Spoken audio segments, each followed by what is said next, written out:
Future సిటీలో plot కొనండి. Future లో మీరు కోటీశ్వర్లుగా మారే అవకాశం కోసం వెంటనే మాకు కాల్ చేయండి. నమస్తే రమగారు.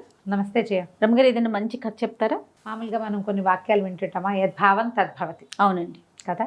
దీనికి ఒక శాస్త్రం ఏం చెప్తారంటే, మనకి నమ్మకాన్ని బట్టి దేవత, మంత్రము, వైద్యుడు, తీర్థము, క్షేత్రం, గురువు, వీటి మీద నీ నమ్మకాన్ని బట్టే నీ ఫలితం ఉంటుంది. నువ్వు గురువుని నమ్మవు, నీకేం రాదు.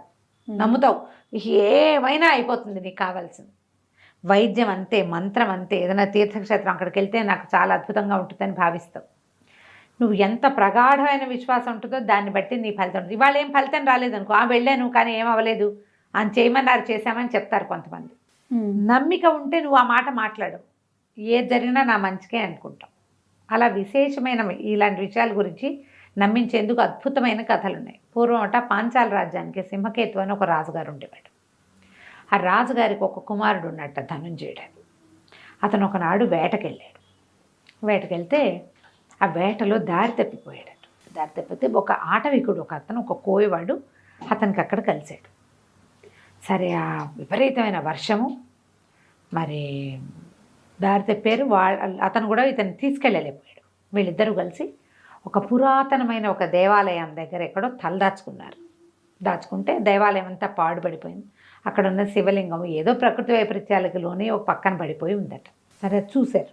చూసి ఇక్కడ ఏదో శివలింగం ఉందనుకున్నారు, దండం పెట్టుకున్నారు.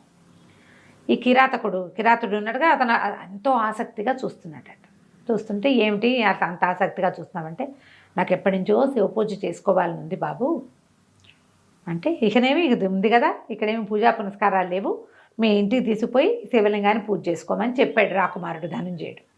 కిరాతుడు అన్నాడు, అదెట్టా పూజ చేయాలో నాకు తెలియదు బాబు, ఏదో శివ పూజ మీద ఒక ఆసక్తి, కానీ నాకు ఎట్లా చేయాలో తెలియదండి. దానిదేముంది, ఏమీ లేదు, చక్కగా ఇంటికి తీసుకెళ్ళి ఒక చోట శుభ్రమైన చోట ప్రతిష్ఠ చేసుకో, పెట్టు. శివుడికి భస్మతోటి అభిషేకం మహా ఇష్టం. చితాభస్మం అంటే మరింత ఇష్టం. ప్రతిరోజు స్నానం చేసి చితాభస్మాన్ని తెచ్చి అభిషేకం చేయి. శివ శివ శివ అని చేసినా చాలు, సరిపోతుంది అని చెప్పాడు. అదే ఆయనకి నువ్వు చేయగలిగే పూజ, నీకు చేతొచ్చిన పూజ అంటే. ఆ ధనంజయుడికి ఎన్నో కృతజ్ఞతలు చెప్పి ఈ కిరాతుడు ఏం చేశాడు, తెల్లవారాక ఆయన్ని గుర్రం ఎక్కించి ఆయన దారిలో ఆయన పంపించి ఆ శివలింగాన్ని ఎత్తుకుని ఇంటికి తెచ్చుకున్నాడు. తెచ్చుకుని ఒక చోట శుభ్రమైన చోట చక్కగా ప్రతిష్ఠ చేసి పెట్టుకున్నాడు. రోజు చితాభస్మం తెచ్చి పూజ చేసేవాడు, అర్చన చేసుకునేవాడు. సీతాభస్మంతో 108 సార్లు నమశివాయ చెప్పుకునేవాడు. అతను నమశివాయ అనుకోమని కూడా చెప్పాడు. ఆ భస్మాన్ని జల్లేవాడు. శివలింగం భలే అందంగా కనపడేది. వీడికి ప్రతిరోజు వేట దొరికేది. వీడికి ఒక చక్కటి భార్య ఉంది. అమ్మాయి చాలా బుద్ధిమంతురాలు, బాగా మాట వింటుంది. సరే, కొంతకాలం అలా గడిచింది. ఆ పూజ చేస్తుంటే వాడికి ఒక సంతోషం. దానివల్ల వచ్చి వాడి కోట్లు పడిపోలా, వాడి రోజువారీ ఆహారం లభించేది, సంతోషంగా ఉండేదన్నమాట. అయితే ఏమైంది, కొంతకాలం గడిచిన తర్వాత ఒకనాడు చితాభస్మం లభించలే అతనికి. భస్మ పూజ చేస్తే కానీ ఆహార స్వీకారం చెయ్యడు వాడు. మధ్యాహ్నం అయిపోతుంది, సాయంకాలం అయిపోయినా తిండు ఏమీ లభించలేదు. వెతికి వెతికి వెతికి వేసారిపోయి ఎక్కడా చితాభస్మాన్ని లభించలేదని ఇంటికి వచ్చి కూర్చున్నాడు దుఃఖిస్తూ. అయ్యో, ఇంతకాలంగా శివసేవ చేసుకుంటున్నానే, పరమేశ్వర సేవ ఇవాళ చేయలేకపోతున్నాను, నాకు చితాభస్మం లభించలేదంటే ఆ భార్య అంటే, ఎందుకంత బాధపడతావు, నేను ఇంట్లో ఉంటాను, ఇల్లు అంటించేసి నేను లోపల కాలిపోతా, ఆ భస్మంతో నీ అభిషేకం చేసుకో అని చెప్తే ఇతను అన్నాడు, అయ్యో అట్లా కాదు, మనం ఈ మధ్య వివాహం అయింది, నీకు ఇంకా సంతానం కూడా కలగలేదు, నేను ఎంతో బాగా చూసుకుంటానని వాళ్ళకి చెప్పాను మీ అమ్మా నాన్నకి. నువ్వు ఇప్పుడు మరణిస్తే నా భస్మ పూజ అవుతుంది, కానీ నేను నీకు చేయవలసిన న్యాయం ఏమవుతుంది, న్యాయం అవ్వదు, అందుకని వద్దు ఇది అన్నట్టు. అంటే ఆ భార్య ఒప్పుకోవాలి. నీకు ఉపయోగపడతాను, నీతో బాగా ఉంటానని మీ అమ్మా నాన్నకి మాటిచ్చా, మన పెళ్ళిళ్ళు అలాగే జరుగుతాయి, నన్ను బాగా చూసుకుంటానని మా నాన్నకి నువ్వు చెప్పావు, ఇతనితో బాగా ఉంటా, ఇతనికి ఏ లోటు రాకుండా చూసుకుంటానని చెప్పాను. నేను చేయవలసింది ఏమిటి, నీ పూజకి ఏర్పాటు చేయాలి, నేను భారీగా నేను చేయాలి, అదే కదా. రోజు ఏం చేస్తాను, నువ్వు చేసిన సీతాభస్మాన్ని చక్కగా జల్లించి పళ్ళెల్లో పోసి పెడుతున్నా, నైవేద్యం పెట్టడానికి ఏదైనా ఒక పదార్థం వండిస్తాను, రోజు చేసే పని, పువ్వులు తెస్తా.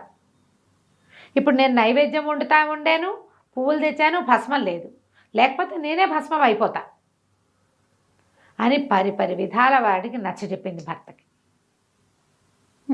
కొన్ని రోజులు నా చితాభస్మంతో అర్చన చేసుకో, నా తర్వాత ఇది అయిపోయాక అప్పుడు ఇంకో ఏదైనా చితాభస్మం దొరుకుతుంది నీకు అని చెప్పి ఆ అమ్మాయి ఏం చేసింది, నా మాట విను, నేను నీ చేతిలో మరణించడం కంటే నాకు ఇంకేం అక్కర్లేదు, ఎలాగైనా మరణం తప్పదు కదా, శివసేవ కోసం మరణించడం కంటే ఏమీ అక్కర్లేదు నాకు, ఇది నీ భర్త సేవ శివసేవ కూడా అని పదే పదే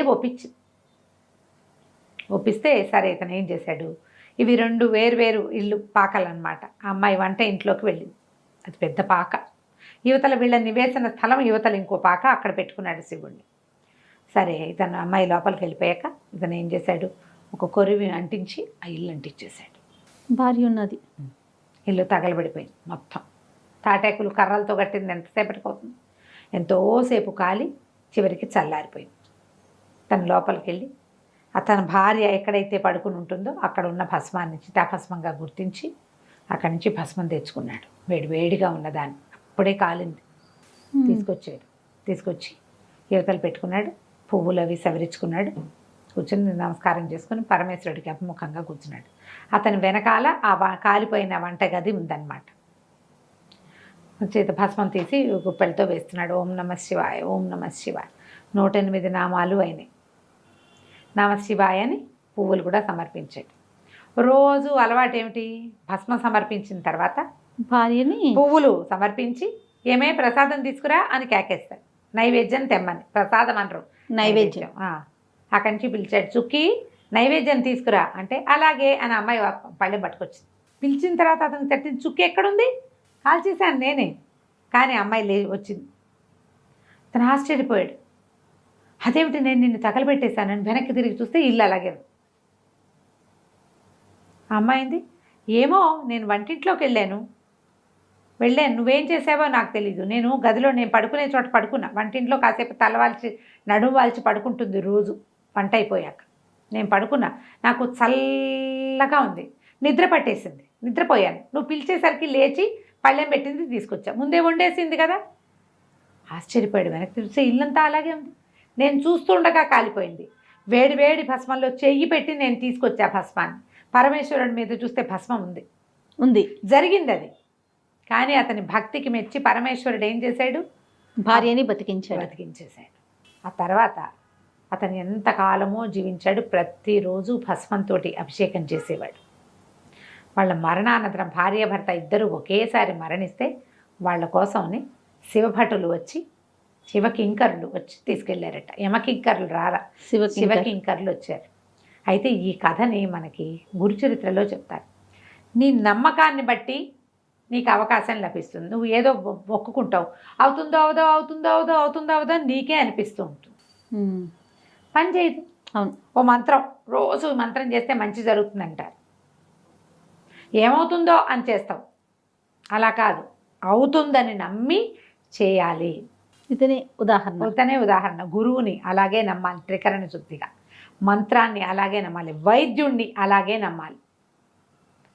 3 చోట్లకి వెళ్తే 3 వేరు వైద్యాలు అవుతాయి. ఒక వైద్యుడినే నమ్మాలి, అతన్నే నమ్మి తీరాలి నువ్వు, అయితేనే కుదురుతుంది.